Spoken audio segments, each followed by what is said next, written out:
Cheki sawa babe. Okay. No, niko tu hapa kwa niko podcast. Haya twende kazi mazi. Mtu introduce Nduta mazi. Mazemi I shall say habari zenu tena. What do you do everybody? Welcome back to another episode of the Kisiangani podcast. Yeah. Leo watu wataki intro leo. Auntie Wapod. Hey, you guys. Ako in the area.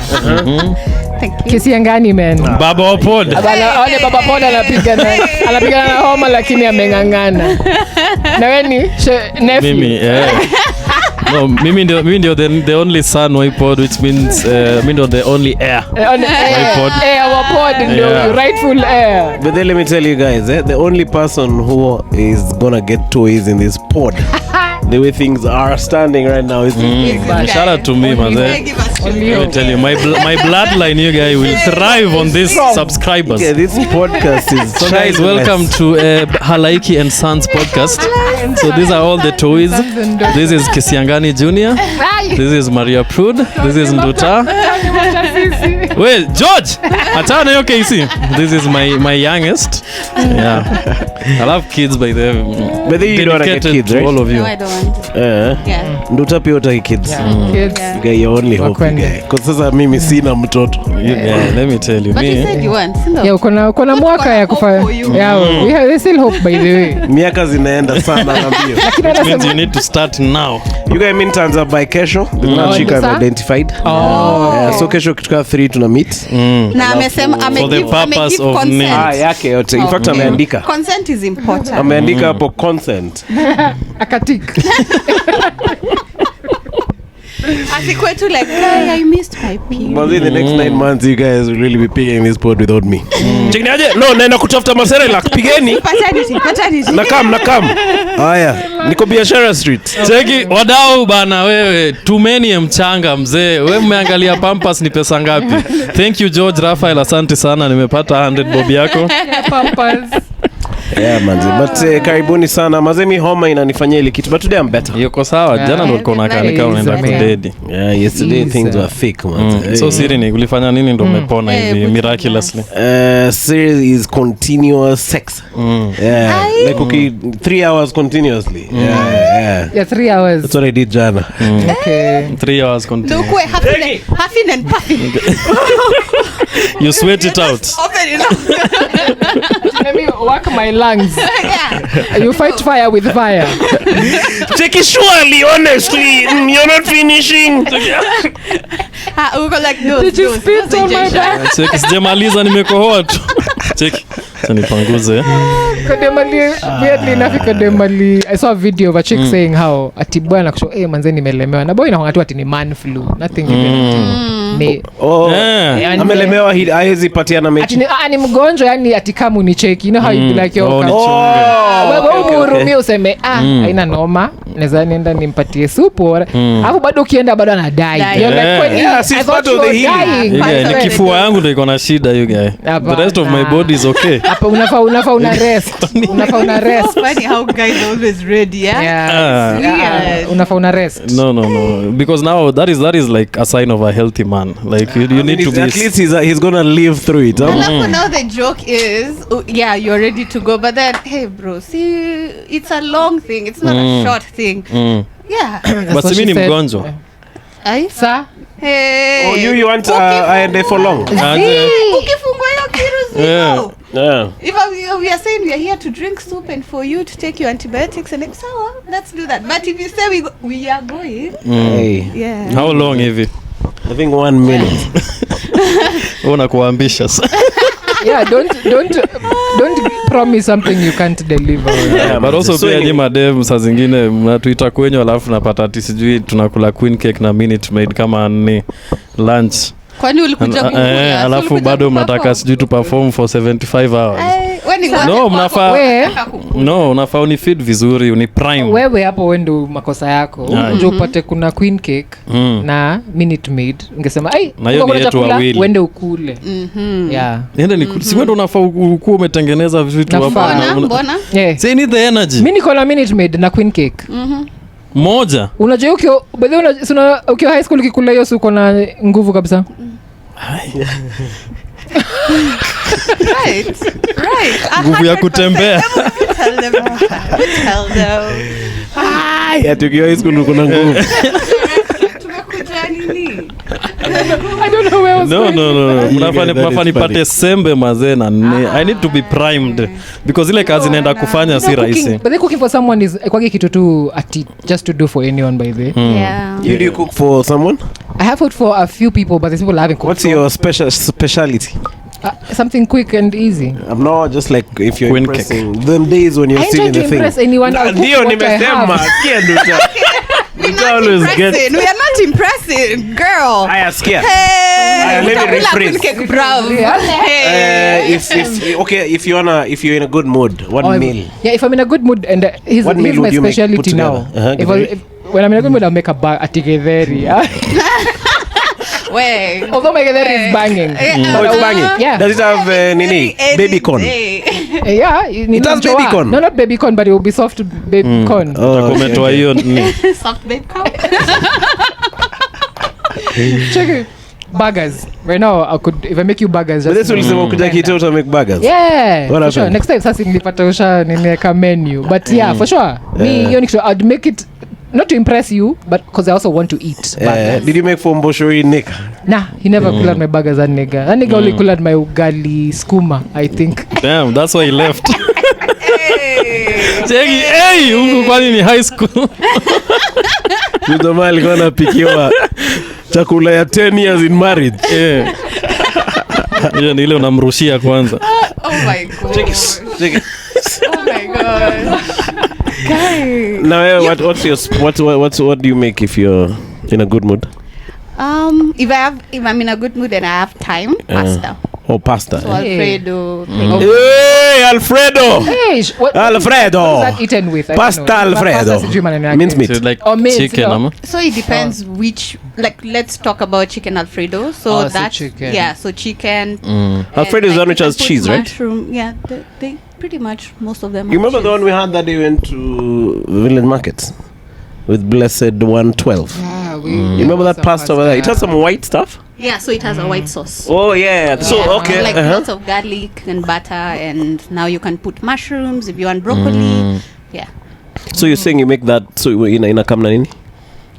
Mushrooms na nini? Oh, hiyo ndio complete. Yeah. Hakuna hata Kwani side nini ya nyama. ugali. Kisengana nataka Chicken. Kisengana nataka ikuwe na chai pia. I'm gonna ikwena, but some people do like garlic Nataka ikuwe na bread. kachumbari So na you just ugali do kando. like- you just do like baguettes, and then you cut them and Yeah. then unaziweka tu kwa- Chiki baguettes ni bread. Na Oh, ile refu.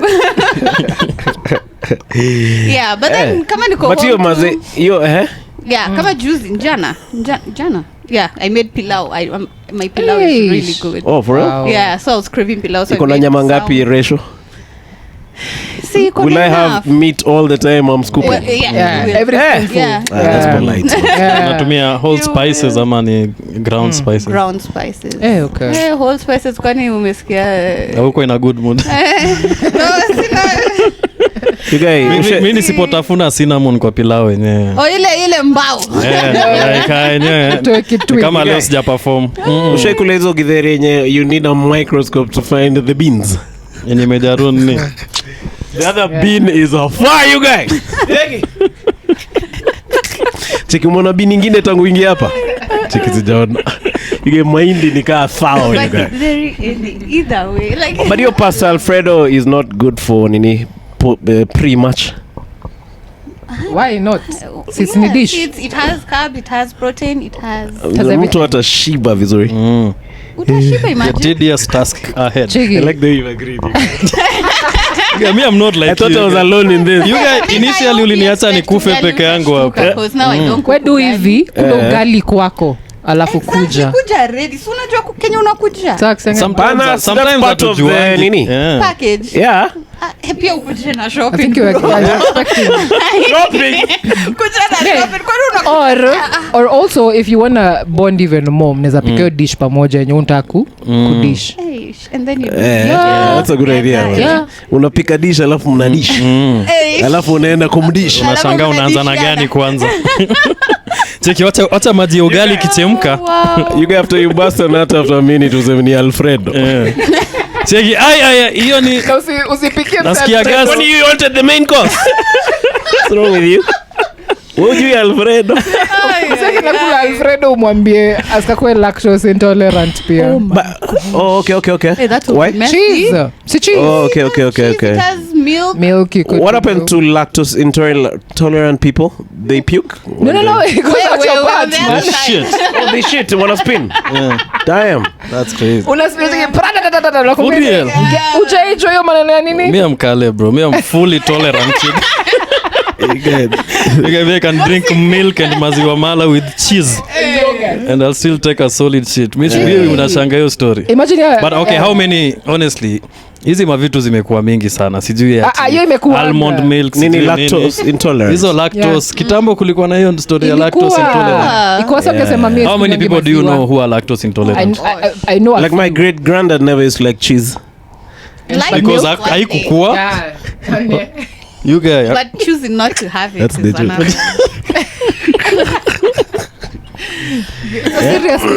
So how many people personally do you know? Me know in Kenyans that are lactose intolerant? I know many. Say me out of the 10 friends Name that I know. one. Even in my family, I get it now and then. But my nephew then like nini. No, is he intolerant to lactose? Yes. Yeah. Ikomseta meka kwetu unamwambia utakunywa chai anasema zi. That's what I'm saying, and they are more expensive than normal milk. Yes, because it's a real thing. Why it doesn't make sense? Because why is it more expensive if you are taking things out of it? If you're adding more things to it, of taking it out. No, me I think I was wanajifanya. Guys, wait, I think so. medicine for it. Yes, so, like, because my friends, if they are going to have it's like a conspiracy. cheese or Kuna something, medicine. they'll take. It's called a lactate. So you have it, then fast. you can. Yeah, now you are kali. Yani they'd rather Yeah. Let me risk tell you, it. those guys are what happens in counting the lactate? money.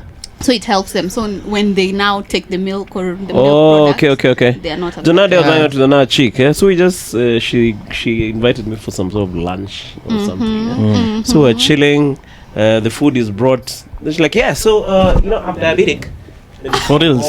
Mini from her past. Dunga dasel. Yeah, man. Chicken. Guy. So what normally happens is.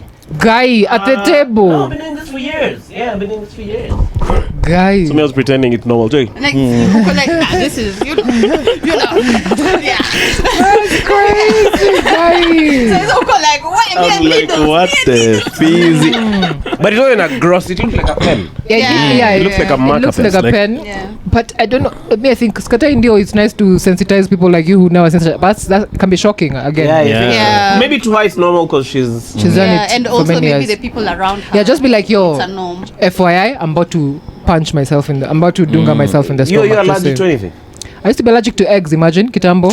I'd kula eggs, fried eggs, toa madhundos I'm like everywhere. that. Even now. Yeah, even now. Imagine I grew out. I grew out of it. I grew out of it. Me fried eggs, crumble, all that. But boiled eggs. Boiled is okay. Even me boiled fine. Like I Wondering, will eat. Yeah. History allergy pia. I was just saying to You ya did? mayai. Yeah. My. even now. Eh. Oh, okay. Then how did you overcome it? Like now so you can eat Mi fried eggs. nilisema hakuna vile nakosa kukula mayai. Yes, That's what I said.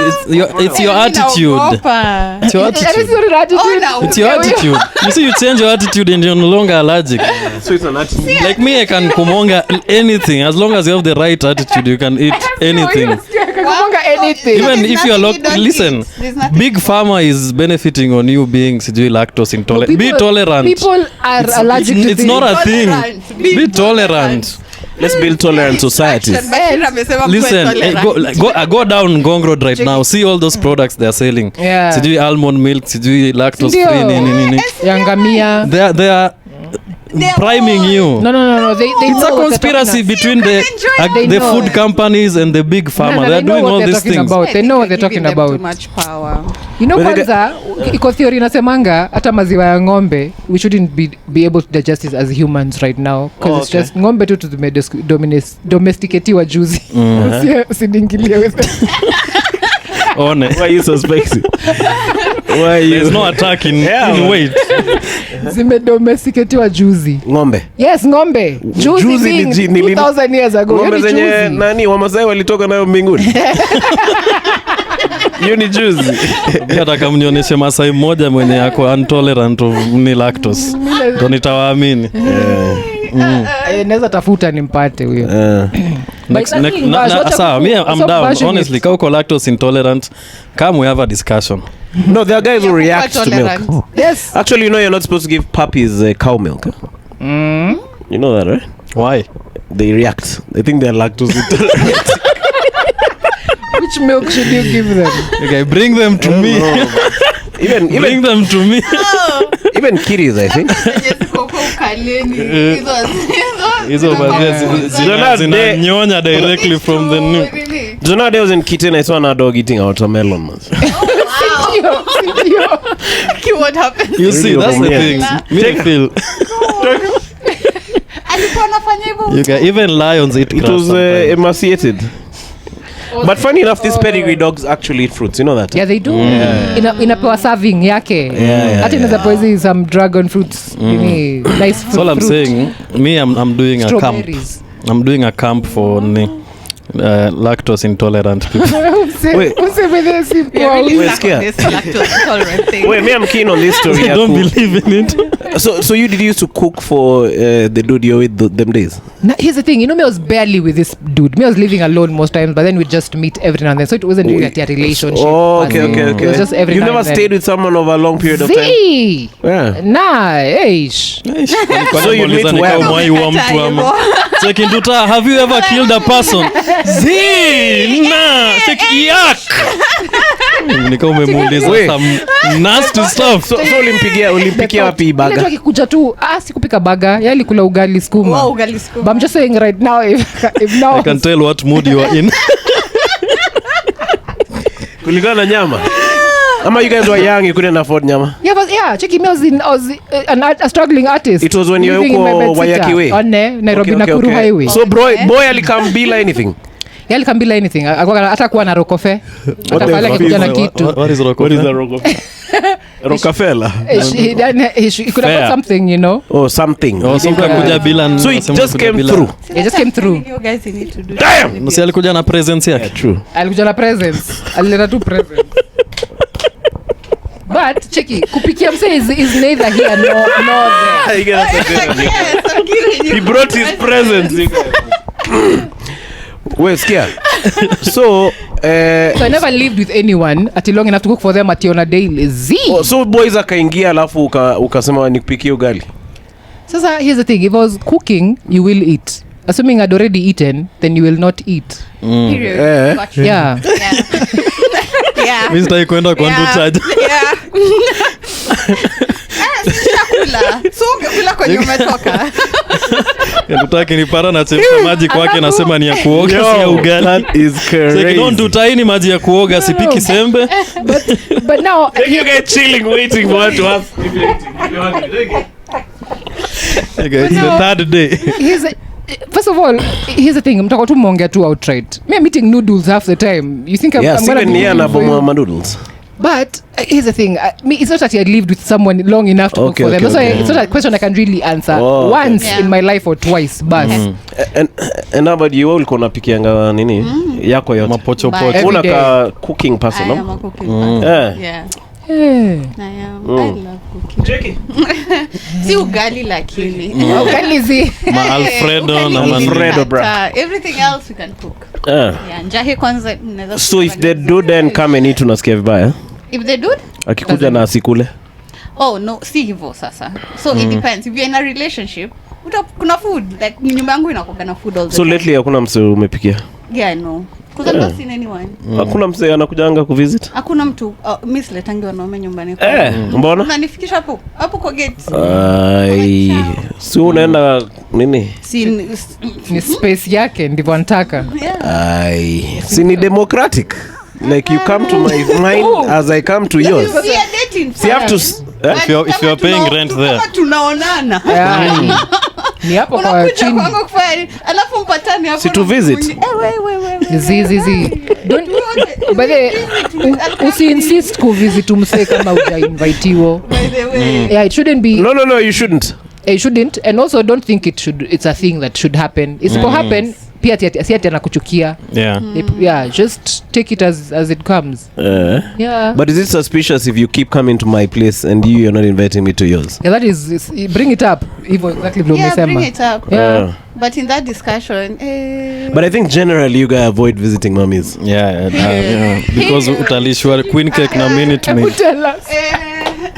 You can really pity some of the greatest heartache. The horrors I've heard about sleeping in a mummy's house, and I said I will never. And you slept? No, my bro was telling me. Yeah, I think he met some chick in a club and then they went home. And then when they are chilling, sasa hapo. Yeah. So when they were chilling there, he had a knock. Oh God. Haikuwa ile knock ati sijui fungua, ilikuwa ile Yeah. So akasikia mazee footsteps zingine heavy. So he was like, so dem akamwambia ajifiche hapo chini ya bed. Like your story it's as old as day. Ukishaambiwa hivyo. But yuga anasema venye msali kalio kitanda yuga ilisonga a bit. Akajua huu ni nini yuga. Akajua ni msodi. Kuna mazee hizo maboots zenye ziko hapo. So he had to chill there yuga kiasi hadi asubuhi. Dem alikuwa mongo no boys. Yeah. Hapo mzee akiwa chini ya kitanda. Hata mimi nishaambia story kayo exactly by my pal you guys anaitwa Kariznik. You guys Kariznik ndio alikuwa chini ya bed you guys. Mzee alitoa mazee trao ilikuwa na gun. Guys. Check it. Ilikuwa na safety lakini no. Can you imagine food dem akona hapo mzee alitoka hapo na pneumonia nyingine aja. Because you condemn the baby. And you can't even sneeze. But you get pneumonia kuliko certain death. A slow death. No. But that story dibona wase even videos of msea akiruka dirisha. I don't know if you've seen that. And it's like 7th floor. There's someone just hanging naked maze next to a window. To avoid all this, don't go. Or don't jump out the window, man. Where's he Spider-Man? Or mummies shouldn't be hosting different dudes in the dicks. No, I don't think that's the problem. What do you think the problem is? It's the dudes coming to the knee. So the chicks have no problem? You see the same way a chick finds you because cheating. Why are you coming back early home? You. I think men. I think as you're going digs, you should make noises. No, men are not men of their words. Teki kama uko B6. Ujue mwenyeji amerudi. Like that in Kisapere. Even Masais, right? Udhamara. You make a sound. So yeah. And then I think every house needs a back door. Just to maintain them maintain peace. Yeah. So you make that Kudhamara. Alafu back door. And then now you ingia there, man. That's why kitambo by the way, like what I'd say is you don't bring them, but also if you find someone abu address mwenye ako na beef, why you beating the man up? Udem yako ndo ameleta huyu msee. Hapana, msee mbona na break the bro. Hakuna cha bro code, no juu msee. They are all visitors. Yeah, just know dem yako ameleta huyu msee and be like, oh, even when you do, don't yorosha this guy just because even if you're big. Sawa, there should be a law by the way. Kawe ni big usichapa. So I just tell them to dress and then we sit down in the sito. No, ambia umsesh. Okay, what we'll do is vaini nguo alafu maybe you can discuss the war in South Sudan. Labda analipia hiyo nyumba. But it depends who's paying rent there. So the chick decides. If you pay the rent, you have the right to go to that house. Yeah. Go sawa. Don't yorosha anyone. So if me I'm paying rent and then I find another dude there, I'm supposed to talk democratically to them. Chick ndio amekukosea.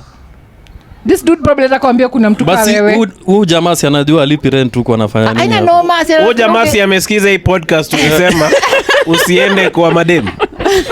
Anafanya nini huko? You see, the same way a chick finds you cheating on her, afa anaanza kunyorosha udem. Haifai. You nayo. But you're reasoning logically. At that time someone is not logical. That should be the. At that time you're crazy. Sisi sote tena sasa una. That's why I talking murder on boys. Ama udem utapigwa tu manslaughter. Ati provocation. Crime of passion. Yeah. To the highest order. Utengea tu jail labda 3 to 4 months. That's why me I wear pants like this. You can hear me okay. Hey. And Komonga. Even Gothas like that. So when I'm walking towards my house, you just hear You just know I'm about to get home. Waka moto, man. This is my version of that kuku what? With a mara. Yeah, I'm just gonna be wearing these pants. But anyway, in other news, Mazit, Juicy was International Men's Day, right? Yeah. Shout out to all the Jana, men, yeah. Mazit. Yeah, shout out to them, But man. you guys, you are sick on International Men's Day. You guys. Shit, Did anyone Mazit. check on you? Nobody, Mazit. Yes. I think I just got one message of goodwill. And it was forwarded to men. Check me, check. Yeah, Check, Mazit. I feel so much better now that I'm reading this paragraph. Wow. But Maria Prude alinituma me a message. Sangapi? Akaniambia, let's discuss this tomorrow. Take me. Men's Day.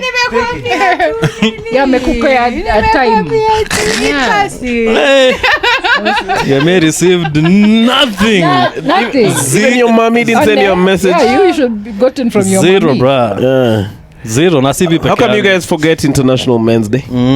It's not that we don't I mean, I think forget it's a company's thing. You know, the companies use some of these days to get people to spend money. Yeah, like lactose intolerance. Yeah, almond milk. Yeah, what type of that? So corporates don't like there's no so it's not being pushed as much as say Women's Day. Yeah. Because Women's Day now I'll have pressure to buy flowers, chocolates, teddy bears. So maybe it needs to be commercialized. The demographic does not care. Oh, the women? Women don't like buying gifts for dudes. No, it's not that they don't like. What gift would dudes you are the ideally ones buy? that it would be target. But then you can always see that Taking no time making a bag. check it. Happy International Men's Day.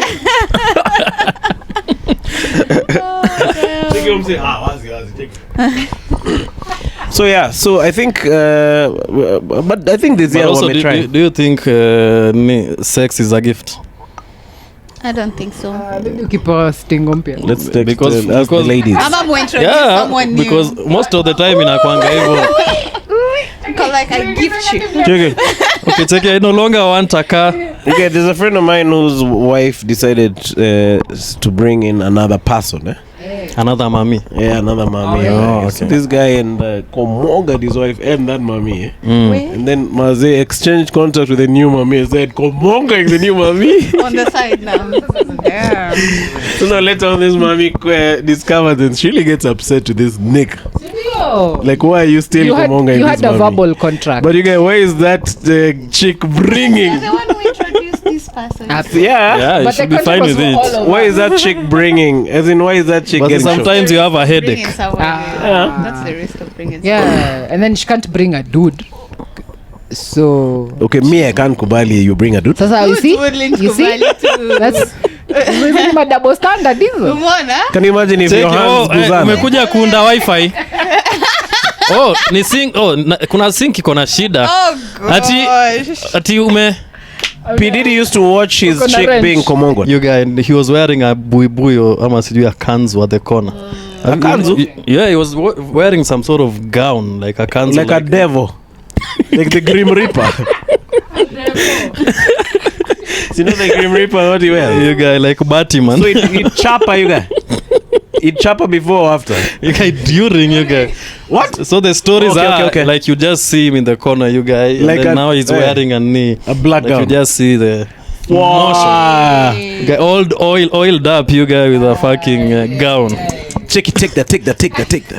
Okay, that guy was a villain, you guy. You guys, that is crazy. But also there are some couples who do those knee yo. swingers, sijui On the- nini. Oh yeah. Hata Like hiyo you take- Hapa Naivasha. Yeah. Yeah. Unajuaje ni Naivasha? I just have information. Acha maswali wewe, acha tusikie. Unataka kwani umekuwa journalist, unajali kuhusu journalistic integrity at cheki where are your sources? We do not care, you guy. Hata kama ni uongo, this is interesting. So they take So what happens in Naivasha? See, they are swinger parties. Oh, parties. so guys So you go drive there. there and Like married swing. people. Oh, Yeah. okay. So they go Yeah. as a group. Yeah, Then now and you then, come You go over and left, right, exchange. and center. They have like this system of like you will put your car keys on a tray and then the mamas will pick and then Oh, so you pick a random you car. don't, yeah, you Yone. don't know who you'll Yeah. So you pick. But you know the bigger the owner car, the- tokeas. Yeah, yeah. See, that's your partner now. Okay, can you imagine if your car is chicky is picked by some walk chick?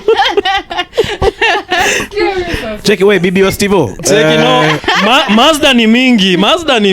We, Brayo si hata wewe unaendesha Mazda. No hii ni yako. Check Mr. Bibi wa Steve. Okay, I can really let my car go. Check, I didn't even drive here.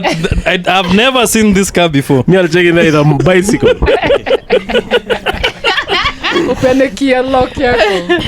So that's interesting, eh?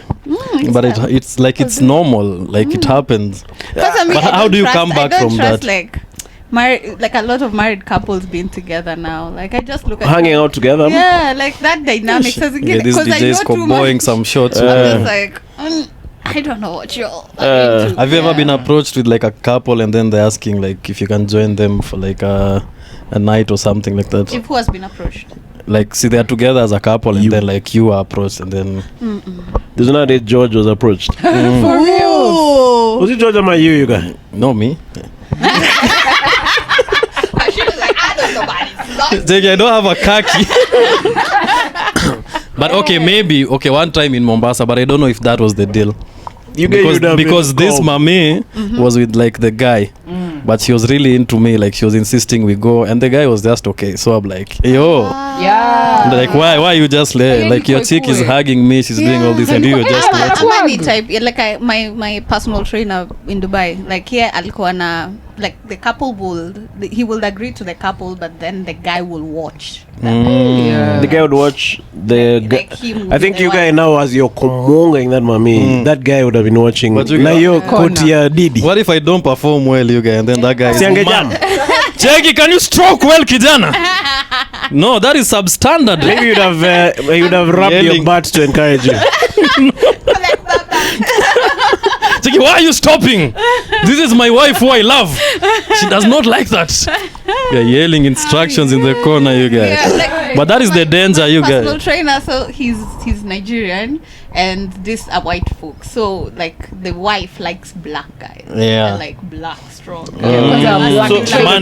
personal trainer ndio anakomonga huyu white chick. Yeah. And then the other white guy is watching while chapping yake. Yeah. So now he used to get her like black guys. Oh, he's the one who goes out there. Shit. Yeah. Yep. Yo, I've seen that in like there's a series called Mo. So this guy was stuck in like Mexico and he didn't have like it's a comedy series, you guys should watch. He didn't have like documentation. So he was waiting for his visa to be approved or something, and then he found himself on the other side of the wall. So he couldn't go back because he's not an American citizen. So he got friends with like the governor's wife or something, and then one day he was invited to meet now the governor who had the power to like sign and me. The documentation. So now they're chilling, and then now the governor is telling him like, I've been seeing the way you're looking at my wife, I want you to fuck her. Damn. Do you think this happens a lot with the richer people? Yeah, definitely. We have never been approached with sijui a broke ass nigga mwende mpande mat. May think to some extent munagawana doza lodge. Ushikilio kitu tunika. Kuna wanchwani hapo. You know, unamka kitambo when those like like in the 70s suku maju like those free love hiyo time mahippies.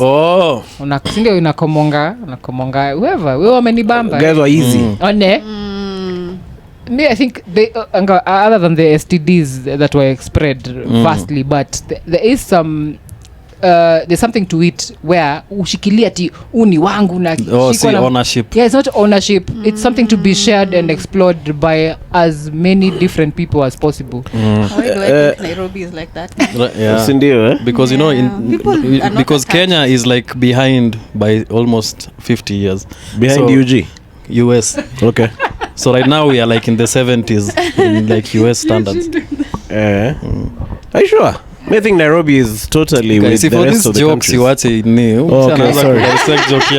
Pole maze, I'm not 100. So you're saying Nairobi is like that? Yeah. People are not attached nowadays. Like, this one, you can have that one, no responsibility, no loyalty, nothing. My friend was telling me about this. You know the way guys hire a mat? And then they go to Naivasha and let's do Bogoria. The young peeps. Yeah. So there was this guy who had gone in those mats. So what happens is you go and then you have mad orgies, wherever the heck you fika. Next to the lake Bogoria. Yeah, with a view and shit. So guys Komongana left, right and center. So that guy came with all manner of STDs. Oh my god. Of course if you At do. least use protection. Yeah. I think you if should you're do gonna it safely. things like this, use You guys, protection, man. that guy had all the STDs in the book, you guys. Damn. But maybe they're too drunk to use protection. Even if And then you're caught up in that. before you get drunk. Because the hype, the mob. Yeah, the euphoria. Yeah, and also you're exchanging a lot of fluids. Fluids. Yeah, fluids. Worse. Check it, You can you can imagine the smell. Oh gosh. Chiki, be Nasty. safe. Be safe. That's why while you're doing drunk. your thing. But before you got drunk, ukiwa unapanda hiyo gari kwenda Naivasha, ulikuwa unajua nini mnaenda kudu huko. So you need to Sikuwa tunaenda kuona nini, can your like sober you Naivasha. prepare for your drunk you, please.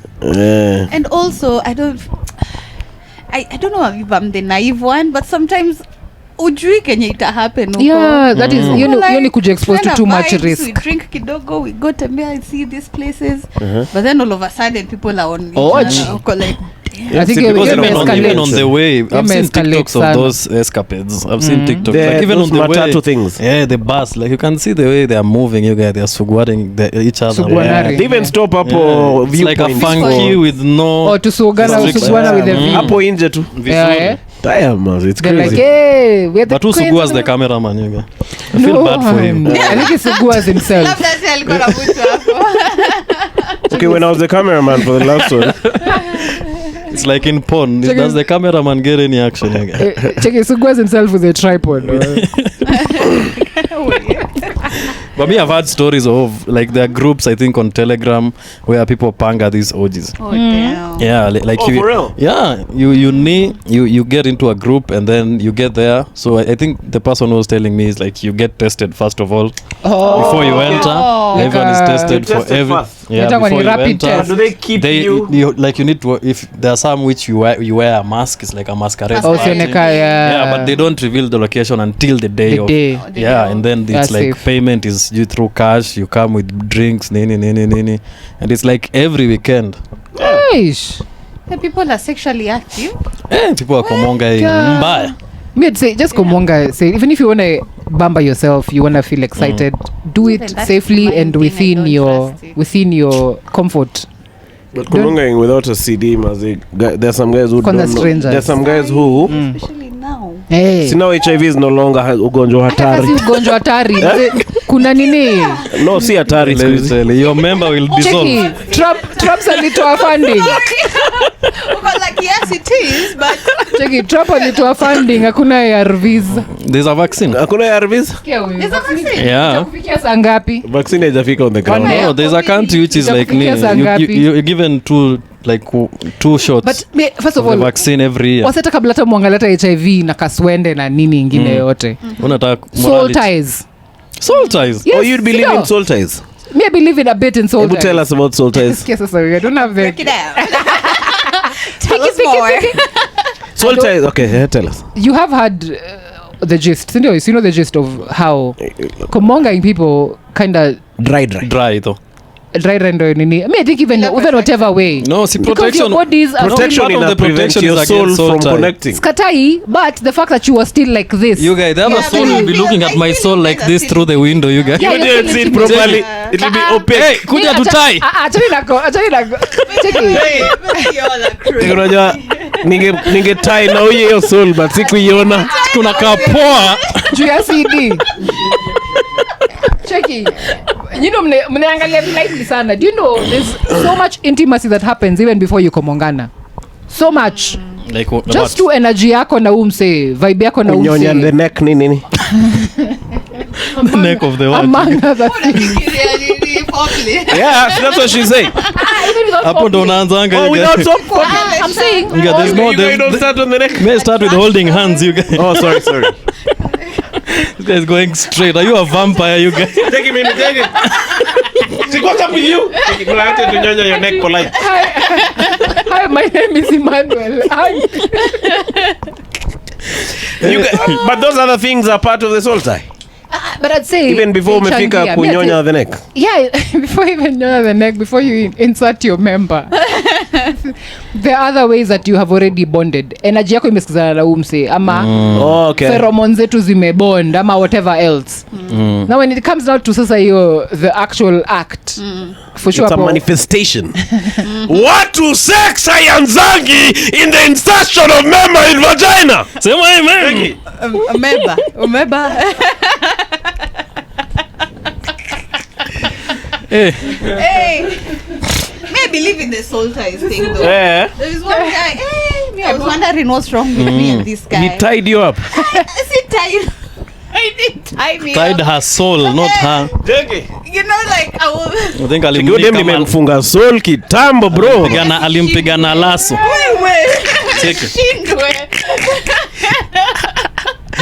Yeah. So what feelings were you feeling like? No, it's you know, like I would at that time I didn't want to be, you know, bound to one person. So I was out here, but then I will disassociate with others. But this guy, like every time, like it's just me and this guy. Like I'm just thinking about him. Like I would go to, Maybe he used to give you mad kegels. I will travel and I'm just thinking about technique aside. And we had this arrangement of like this is a situationship, this is not a relationship. Yeah. So we knew from the get-go, but then after, and you know the way as a girl you'll get yourself doing some things and you're like wait Yeah, what you doing? I'm like where But can you get soul tie from Unajipata ukimpigia ugali. No, I will start thinking like where is he, what is he doing? It will be this place. But some of those things are involuntary. Yeah, so I was like ulikuwa namwambia happy International Men's Day? hata ningemwambia angenipa ningekuwa tu like girl. But my question is, can you get soul tie with bad sex? What sex that you didn't enjoy? You didn't enjoy at all. You party flashbacks. It wasn't. I think it depends. For real? Assuming every other thing was okay. Sema banta ilikuwa good. Was inside. But not for long enough to tie. You just hear the The noose was a bit loose. Unajua kuna kuangana nini? All other inputs. Sema your foreplay was good. Your nini? Hand holding conversation skills. Ne? Au iko ina sweat at all. Cuddles ilikuwa tops. Neck ilikuwa imenini kabisa. Yellow music, mwisho ndio movies. palileta shida. One playlist ilikuwa tops. So there's all those yellow nibbling. Top. Check it. You are partner. Yeah, was saying, imagine those people who put their tongue in your ear. Shit. Oh my gosh, I That's hate nasty that. as The whole tongue. No, you cannot. And those ones for breathing. Oh gosh. What? What are you trying to accomplish? Oh, breathing. Breathing in your ear. Yeah. Breathing Ibambi. Nini block mask. Yone. No, hebu continue. All the things Andrukibe taught us. I'm like hapa nishatolewa As you game. work.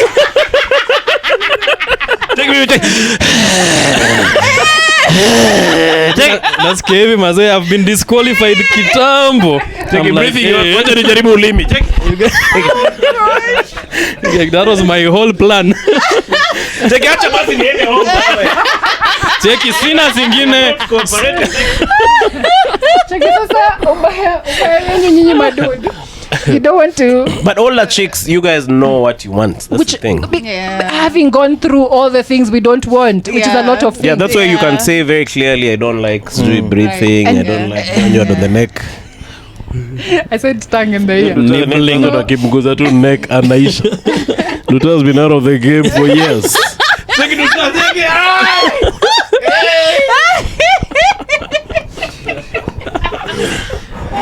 Atamka hapo ampikie burger. Msasa jaribu. But dudes, also you need to take constructive criticism. Kwambiwa kitu kaa hiyo si kumaanisha ati game yako sasa iko down. Atocha niishie. I think it's a good thing. Yeah. It's just be like, oh, okay, wasi we nini kubamba, let's do that. But also kitu kenye unataka unikufanyie kama ini bambi. Pia usema tu hivyo, alafu tuchora hiyo story ama tuje vile tutafanya. But it depends if I like you. Yeah. Clearly Nduta has been out of the game. Syllabus ilibadilika. Ilibadilika? Yeah. Mi badhe niko bado 844. Kuna dem alituambia there's some things which are mandatory. Which ones? Like which ones? Number one, gani huyu? which ones were mandatory? No, she was telling us like giving head is just part of sex. Hiyo ni lazima. So to the dude or to the chick? She was talking about her. She's like for her that is required. Or to her. Yeah, it's not extra ati. Check your dem ukienda kwake. Check. Siwache nianze na shingo kwanza.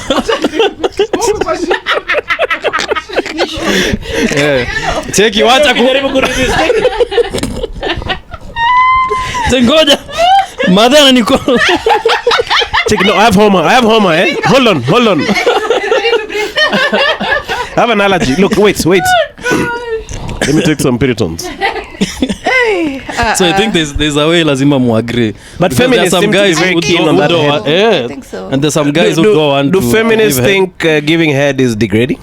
I don't think feminists... Like it should be equal lefts with their rights? I think oral pleasure is for anyone, chicks and dudes. So do you feel like in the past maybe guys are the ones who are enjoying oral pleasure more? Yes. So the feminists are trying to equalize the playing field. Trying to equalize. It's good pleasure for everyone, chicks and dudes. But also there are some people who steal head.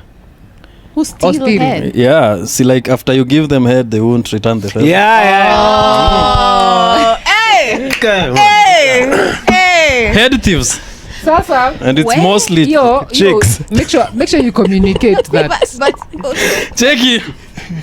Aya. Unasikia kulala na unaona kitu.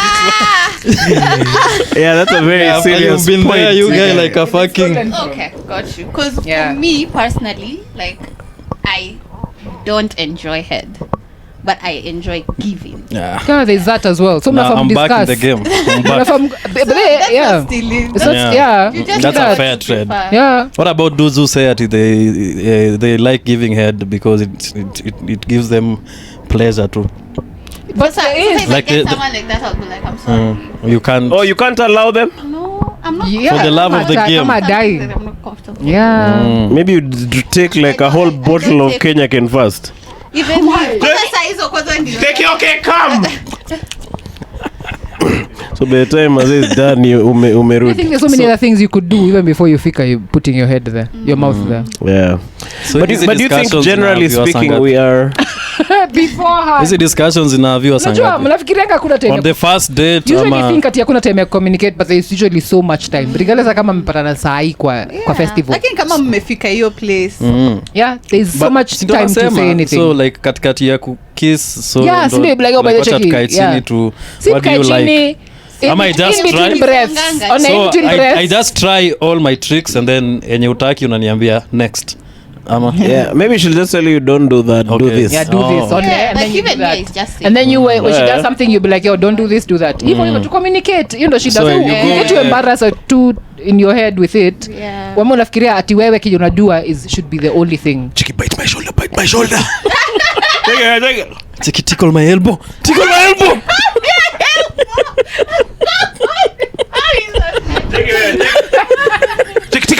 and bite my shoulder at the same time. Take it. Don't stop. Take it. Why are you breathing? I'm almost there. Don't breathe. So funny. What about that? Don't stop manenos, you guys. You guys by there now. No. I have to talk. I have to speak. What's niongea? First of all, that story of sijui all men me naongelea. What's they'll crucify me. Maneno ya don't stop. First of all, don't, because sometimes you telling me not to stop enyewe it triggers something. Like it'll make you bust one of the most major nuts. Yeah. We don't work like that. So maybe they where am I getting all these stops? But the thing is, maybe saizo ndio umepata like the rhythm, like the right place. Yeah, you could try and give it even a good try. Yeah, give it a try. You can communicate with sign language. Check. That I'm okay, because now if you whisper in my ears, don't stop. Maybe you should hire a guy. Hey. Yes, stop it. I am sorry to be communicating those things. On the side, on the corner. It's nice to have a communicative interaction. Mtu ajiongee, mtu atoe sauti, mtu aseme kila and that's why having sex with one person is really nice. You get to know each other's because you understand each other. Eventually it becomes but that's not the reason why guys don't want to have sex with each other. You guys no, see now they've really known each other paka you're like damn. I think it and I'm not blaming the individual, I'm just saying it's human nature of to get wanting more and other people and other things. So it's a human quirk which you have to control. But someone was saying that like men who kumonga a lot of women usually it's because their performance is really poor, so they want to spread their poor performance across board. So every chick akona one story of maybe it was a bad day. But if he's constantly kumongering one mami yenye she'll choke in a bad way. But anyway, so did you go to church on Sunday? I did. Like we move on that kumongering note. Okay, watu watasema tumeongelea kumonga. Shida yao. I have a pertinent. Yao yote. So serious topic. I have a good segue by the way. There's a lady who was a TikToker who was sued after so she legally she seduced her manager, sindio, and the manager's wife, like that marriage ended up isabaratikaing, and then the manager's wife found out that lady was seducing her husband, and now in their state you can take someone to court if you can prove they led to the end of your marriage.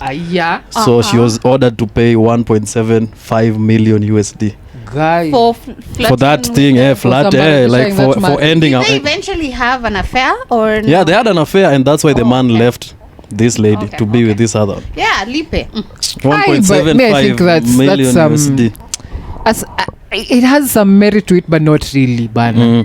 Not really. Why? See, you've led to the end of my marriage. I can prove me winking at you has led to your marriage. When this marriage was she was actively seducing that man. Why you winking at married guys? That's actually 500,000 USD. It ended up in an affair. It wasn't the winking. Hii inafaa, lakini pia bwana alilipa. That is proper husband stealing. Hakuna husband stealing. Huyu husband anastiliwa kweni ni peremende. See, he knows he's in a marriage. He's the one who knows but he's in a marriage. What are you doing? Me, I was just going to Jobo innocently. Alafu sasa on my way mtu ananiwinkia. Mara sijui kidogo niko kwake. Because we work together. Nikimonga yake yote. You guys, that is horrible. I was led astray. I was not in my right mind. Kidogo, she's asking me not to stop. But you see that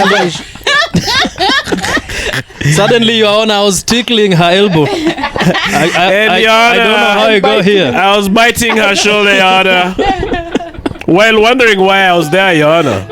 So the thing is, you see, with that law, it can be used by anyone. You see, it's not that because this time the verdict was against the lady.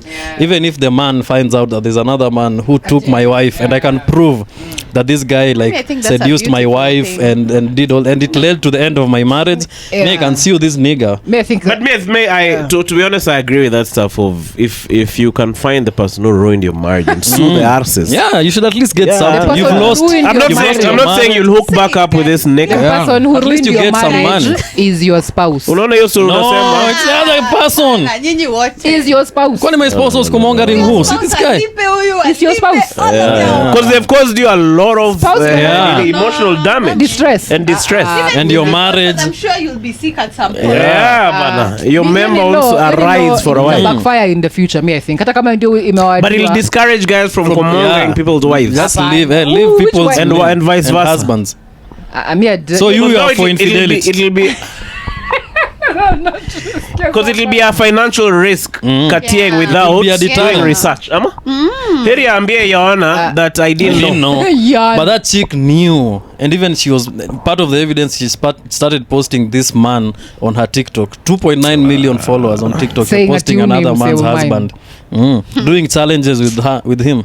Okay. Maybe for people. Check you guys. Me, I'm not even detailing this philanderas, by the way, but I'm just saying wearing matching t-shirts and shit. Vizuri. No, like, me all oh, I'm we saying, all need to I've even yesterday I saw a video of a lady beating up the side chick of the man, of the husband. Sasa, me I'm just saying this rule is supposed to keep all these other chicks at bay. Like, yo, this man is married, achana nae. Otherwise it will cost you. Yeah, it will cost you financially.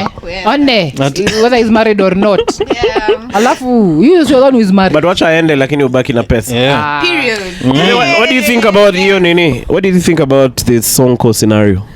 Did you see that thing? Yeah. Did you see the video first of all? Did you see the slap? Yeah, You didn't watch the whole video? sneaky slap. Uliona bare? Kuna bare. No, I saw the dad. No, I didn't see it. Eh. Wewe uliona hiyo bare? Niliona hiyo bare. Iliweza? Iliweza yote. That was the sweetest thing. Ate walikuwa wamepanga Sonko na huo I think msee. so. Akasema mwekele moja alafu nijifanye nimemdefend. By the way, ilikuwa script because umse alisonga nyuma even after slap umse. It was not that after Sonko ajaribu Ale but mwekele kimoja at some point. umse. Unajua hiyo slap ilitoka from the hip. Unajua ali twist from the Unajua hiyo akona From the form. hip. Ilikuwa na Akona good top. form. Oh, One. okay. hiyo slap ilitoka from the hip. Yeah. I don't think those guys like that guy. They don't. Sonko's goons. They do not because they know. Check first of all. He's a loser. Mtoto wa Sonko. Are you crazy? Alafu manze me I don't I get that they needed to nini reprimand him for doing the GBV. No, we don't want that but haikuwa naja kumexpose hii design manze hii imemuua roho design sidhani ita recover. Akufe tu hiyo roho. Sindio? I think he needs that to stop. He needs to go back home. And also for other chicks to know this guy is an abuser. But Yeah. I think there should be a registry. Scenario. This guy like a sex offenders but now like a By the time GBV. unaniongelesha na Yeah, you can ikajini just yako na search, you're ID like, number ni yako Sindio? kwa hiyo. Yeah, hey, but mtu anaweza kuweka nini? malicious. No, see, you have to prove, you have to go to court, you have to be convicted Also first. maybe like a court. Yeah, it's Me- not that me I'd say- Those guys for Mina pedophiles. mtetea in this way sema it's Unataka right to boys in this way. infidelity. Ah, Leo in this way let me say this Boy child. boy child skatai ndio but imagine we uko kwa uwe mtoto wa Sonko huyu Sonko analipa kila kitu shule and then he kept repeating it Yeah. nakulipia nyumba nakulipia watoto na I think hata food umse na nini alitaka na nini. alisikia Hata story. alimpenda One. kirange rover. hata hiyo kindai mpaka alikuwa anamlilia anamwambia steering haifanyi so anaambiwa tiwe ilete tutajua so this guy is doing everything for you meaning what level are you una filaje sahi niambia igweo mseiko wapi sahi ya huo boys haiko So now my question Lakini is, whose si fault is wanajua. it? ni yake be in skatai that to be situation. he agreed to be in it maybe for the parks and everything but not to be exposed in this way ama to picha zimewekwa huko mtandaoni to be laughed at But in But in forever the middle here, he abused the lady. he did yes he did Yeah. Even before, right? That wasn't they the said, first they said it was, instance. there was some other incidences but I'm just guessing he's just frustrated because he doesn't know what to do me I'd say wejitoe hapo Yeah, exactly, if you can't be jitoe. there And, anymore sasa nani Nani ajitoe? atamulia The sapa? guy. sa hapo ndio shida hapo ndio shida Itabidi amerudisha range. Range arudishe lakini Ajitoe hapo aje. Si ajitoe. That's From that situation. marriage. Yeah. yeah hizo But situation I msaidi I think that These guys have- that lady loves that man, and Sonko knows That's the that sad this part. that this guy is loved by this mami, and I'm pretty sure amekuwa na hizo discussion ya we mbona uko na umse yeah like haita me I won't be comfortable at telling you si wambie dad mazee atumedoza Za like, I'm watoi, always za going food. through you. Yeah, So that you'll would be be- tell me yes unajua my husband we need the school fees nini sitakuwa na kifua ya kuongea na buda yako hivyo, so I'm sure the person who's protecting that dude is still the chick. Did you see That's the why venye chick? alipigwa ilikuwa ni kusema chani sinipigie na bwana. bwana. Yeah, did you see that? Did you see the chick teteng the guy? She was like hey don't hit Usinipigie my- bwana yangu. Yeah. Cheki tunaongea. Na huyu mtu amekutandika. and you're on social Crazy. media being just I think that chick blasted. loves that dude.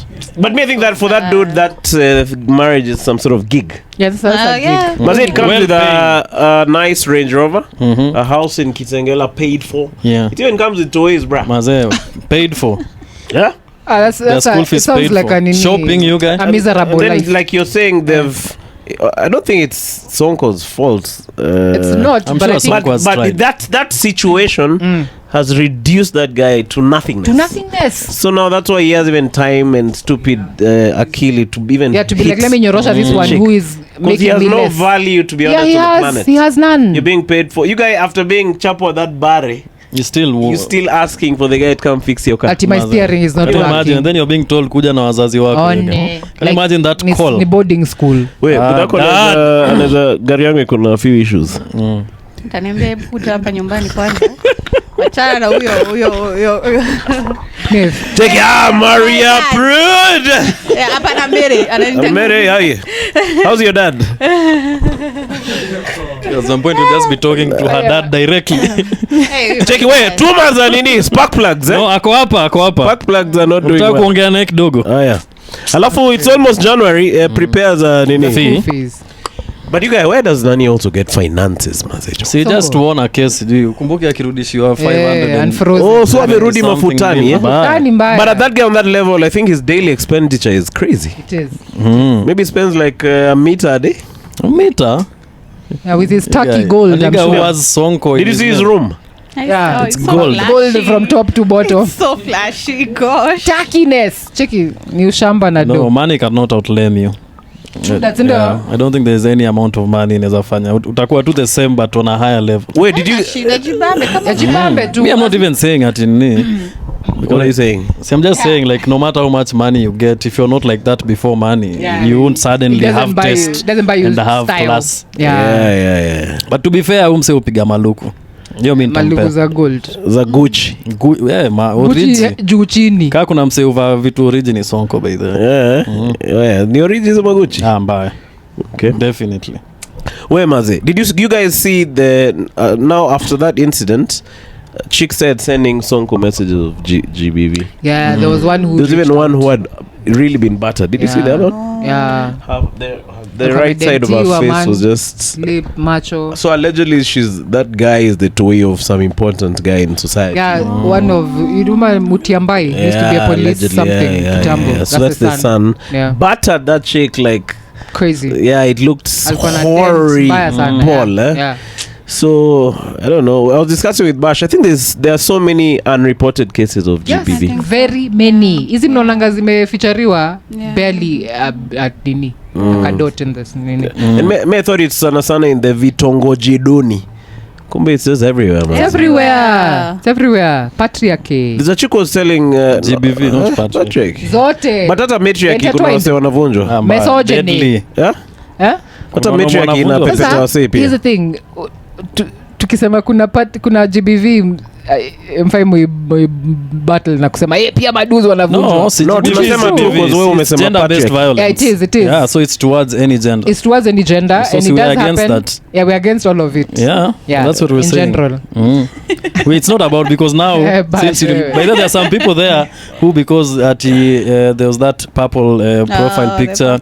So there are some guys who are putting green now to counter, which is just what was the purple for? The purple is now it was for women. For women, and then now the dudes started putting green now just to dudes. try to counter. That's crazy because now that logic does not make any sense. It's all wrong. Wait, because it's all bad. How do we deal now with the matriarchy? I think by sending your videos to we deal with the patriarchy first.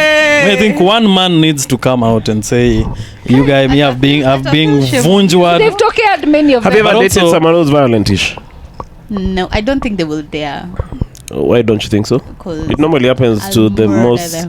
Me I don't. The person. Me have PTSD from like my dad.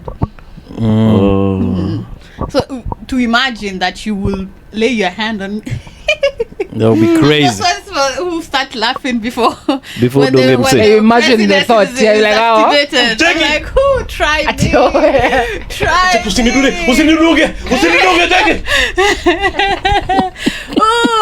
Oh, even I remember there was one ex of mine who was like shouting and like like pushing, throwing hands. Oh yeah. I started laughing. I was like, who? Yeah, dare you? I'll deal with you personally. Try me, yeah. Damn you guys. Yeah. Mtu amanyanaza kucheka unaishia. He left. Nilisikia tu gari. Although some dudes can do. Me have seen. You have ever encountered that Mboshori guy? He was not violent to me, first of all, but nishaimpata siku fulani nimeingia place fulani. This place I used to go. Nikapata anavunja msee fulani mwingine. Oh, boys. Yeah, another dude. He was a bigger. He wasn't really big. Okay. I think ni Omboshori. Kuna powers. Sasa anavunja msee. Mimi nikaingia hivi. Do you know how jarring it is to see someone Yeah. you know? Walikuwa wanamvunja Imagine wewe kupata kivunja msee. I'd be like, what the hell is happening here? Na of course ana overpower msee mwingine. So namuita aski, yani ako in Oh, he was lost. Yeah, mimi nilishangaza. Yeah, that's a red flag, hata ufanye nini hata. Yeah. May I feel when I get to that position, that's how Yeah. Damn. So it made an impression in like Yeah, I was like this nigga here. shit. Yeah. So what happened next? So after akachana nao msee. Unajua msee kwanza angego. Alimvunja yani mega. And then you know that guy dundad. Kinda hit his over here. That's the problem with those fights. You can't tell what happened. Hasara. That's that's crazy. Yeah, you might think you're chilling, you're proving, but kumbe something else is up in the mix. Me, that's why I did jiu-jitsu. Why are you guys laughing? Mnacheka nini you guys? Oh gosh. What are you communicating to the subscribers? Sorry, jiu-jitsu. Yeah, it helps you calm down. Does it? Yeah, so you don't because you'll kill somebody. Yeah, with your moves. Yeah. Even people who know how to fight don't like fighting. Yeah. Like it's a lose-lose situation. Don't be There's quick no to winning fight. in like a fight. Yeah. Especially in Ololua.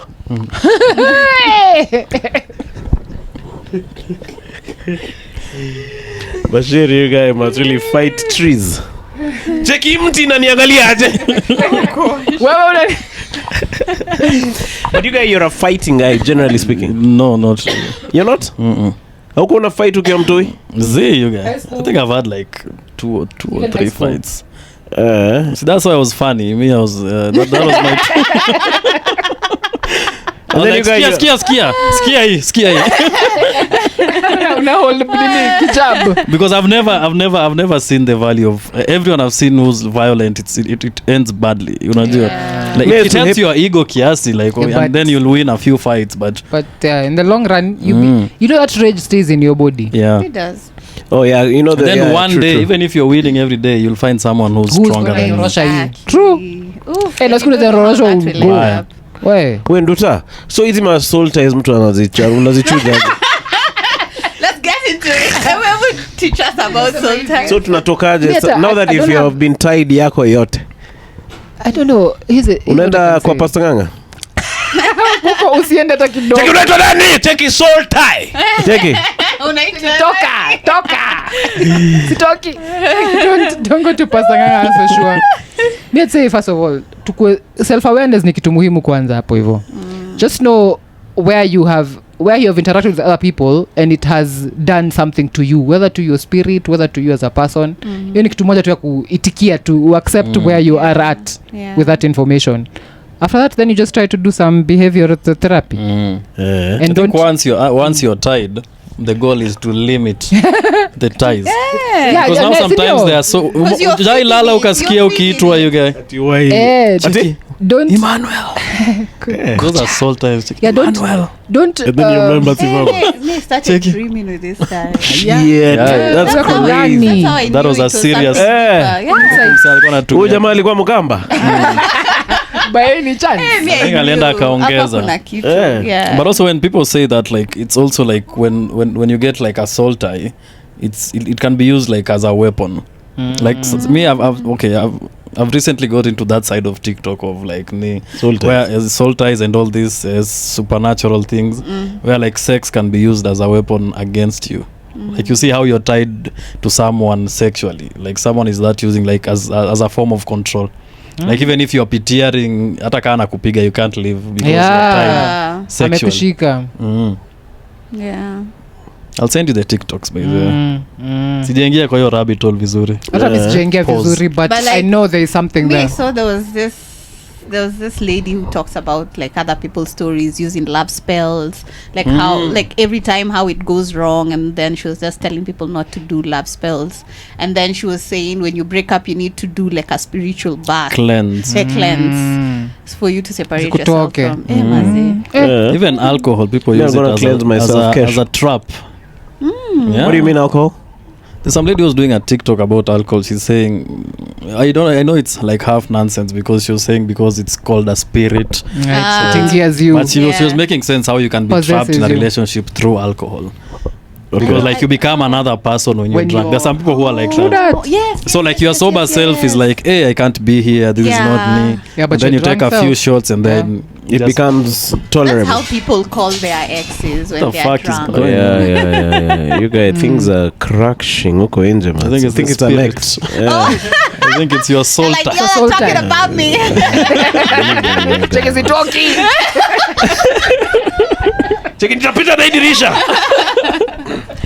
Yeah, Mazi, but that's interesting. Duta, I never knew you're into these spiritual things. I am very spiritual, by the way. Other than just being a Rasta and a Msanii. I am many things, I would say. We're not one thing, which sometimes I find it too bad for people to say they are one thing. Kuna vitu mingi dunia ujui. Na ni vizuri kujua ujui. Usikuwe mjuaji. And to be open to learn and, and see other people's opinions and thoughts on things. Okay. You guys, why are you wearing the same shirt as I am? You guys, first of all, my shirt is blacker than yours. You guys looking, yours is more grey than black. Black, you guys, even your pants are so faded. You guys, they're matching the Zini style. No, hakuna. Wait, baggy trousers zimerudi kabisa. Baya sana. We'll get to the program. Shorts kama hizo za Brayo. Brayo Mutai behind the scenes. Huchi daddy shorts ama wala they call. Huchi daddy shorts. Yeah, hizo ndo ziko sahi form. Like I was in a bright time on Saturday. What? There was this guy who was wearing short shorts. They were so short. Booty shorts. And then they were they were like a bit baggy, but then they were like the short. Oh, they were really short. I'm sure if he was excited kidogo, was he wearing I remember. Was he wearing a scarf? No, it was like a t-shirt and short.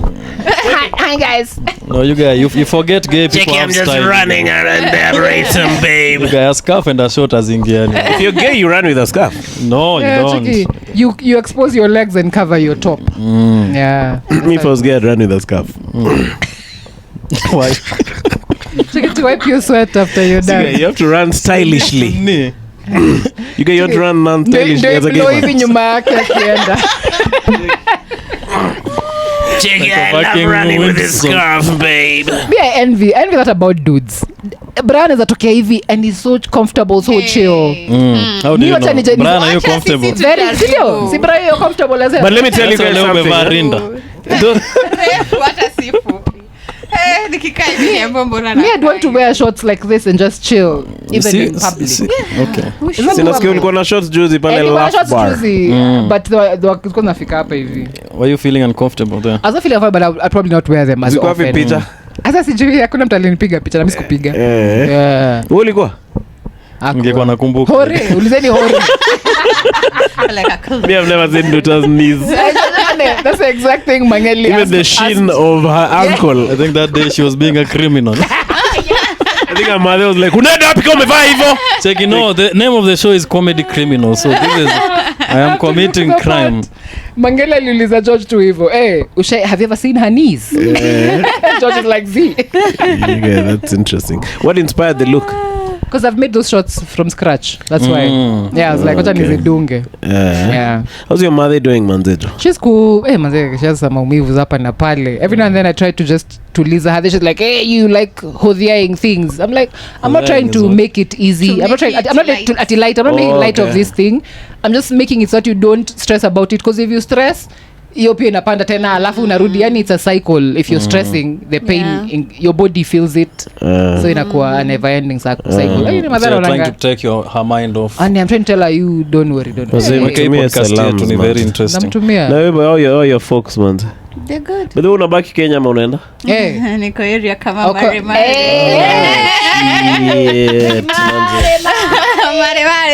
So you'll be around in January? Yeah. You will? Yeah. Even Chrissy, yeah, for sure. Okay. Yeah. And you guys, how's your mother doing again? Yeah, she's good, mother. Ako home recover, ako poa, because she was with her mom, but amerudi kwake sasa. Yani your shosho is still there. She's a prayerful woman. Your shosho is around? Wow. Yeah, sometimes I get home safe. I'm like, this is no work of mine. It's not you crossing the road safely. because It's your shosho. she's a yeah. How old is your shosho? Wow. 90s. That's like your mom's mom. Like she's so old amesahau hata unajua Your mother's mother. yeah my mother's mother Wow. so my mom is like 50 So wanaishi pia hapo Kipkaren? around hapo Simbali Oh. yeah Oh, it's okay. like Nduthi like 50 pop Ni huko ndani Kipkaren River Road. zizi like penye shosha yangu wako is like there's a school called Murgusi Secondary just around hapo so far from the road like here like 2-3 kilometers Your mother and who else is alive? like out Family of the kids I think all of them I think they lost one sister Oh, okay, that's but cool. most of them are still there Also wako blessed na long life. na wako wengi wako kama 9 ama 10 Oh, okay. Damn. Nice. Hey, that's why you have to give us children. sijali mambo yenyu Umeangalia? Unaangalia. Umetupanga?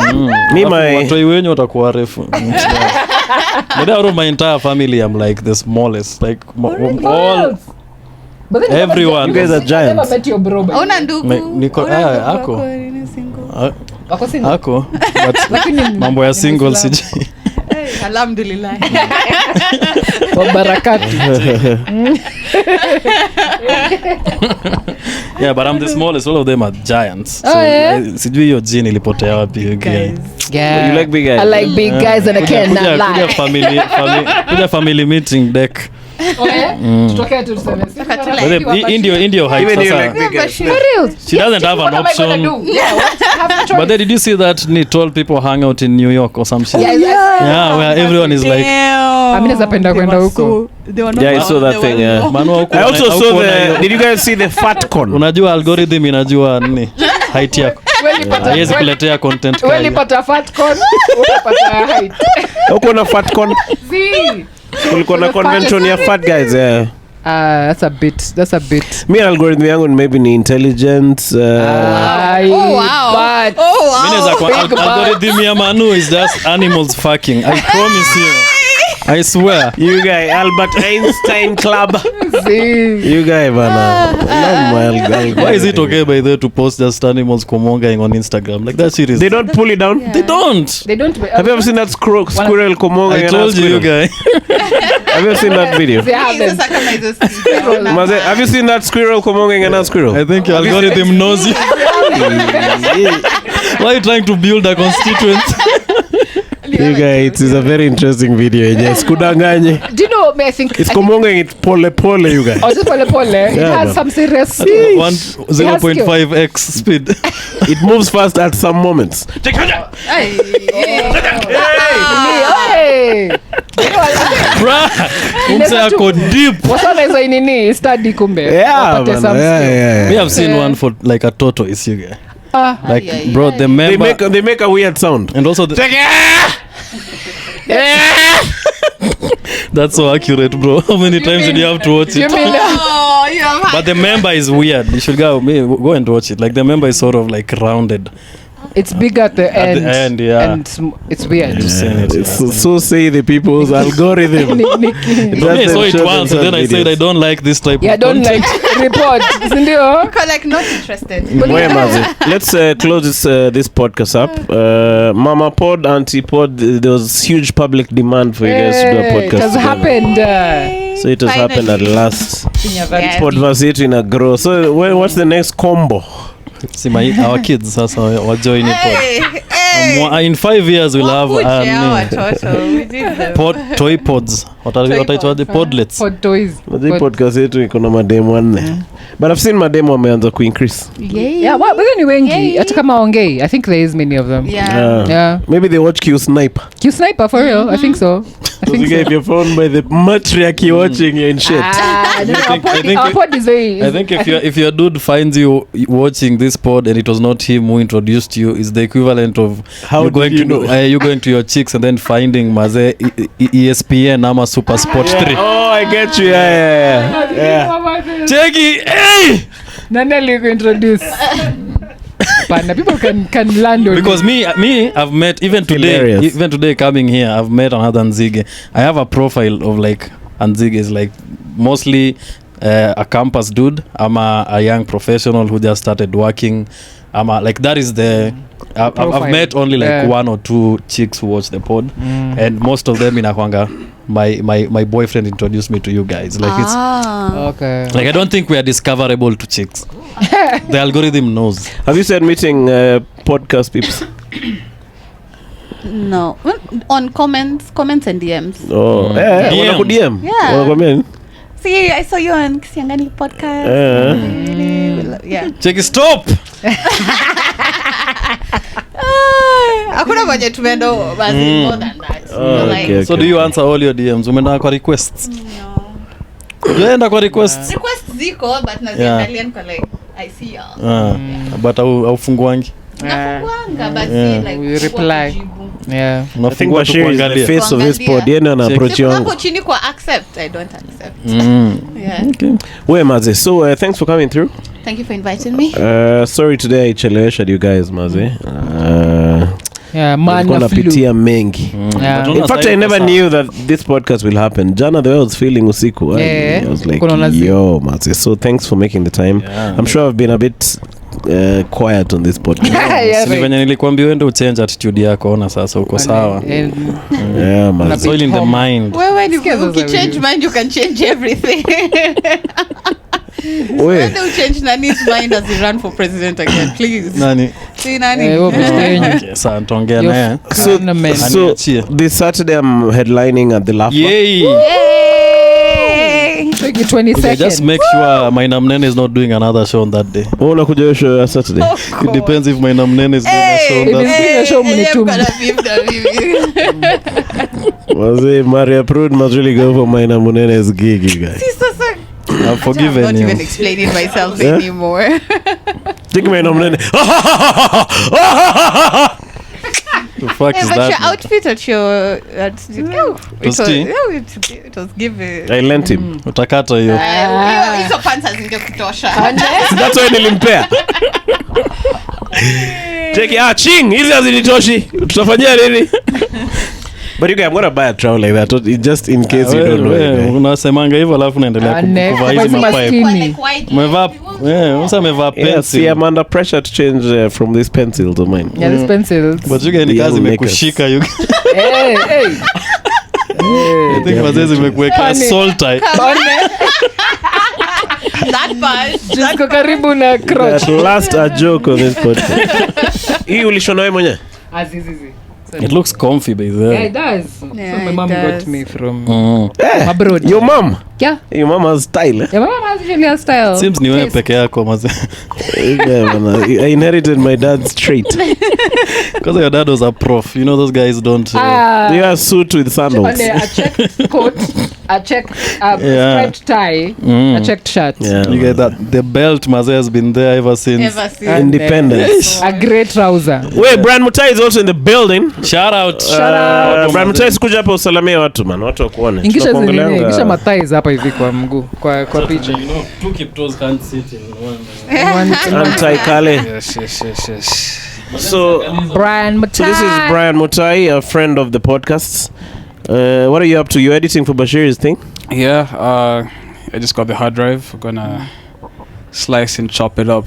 Oh, okay. For you guys to watch. Hope How long is it gonna take?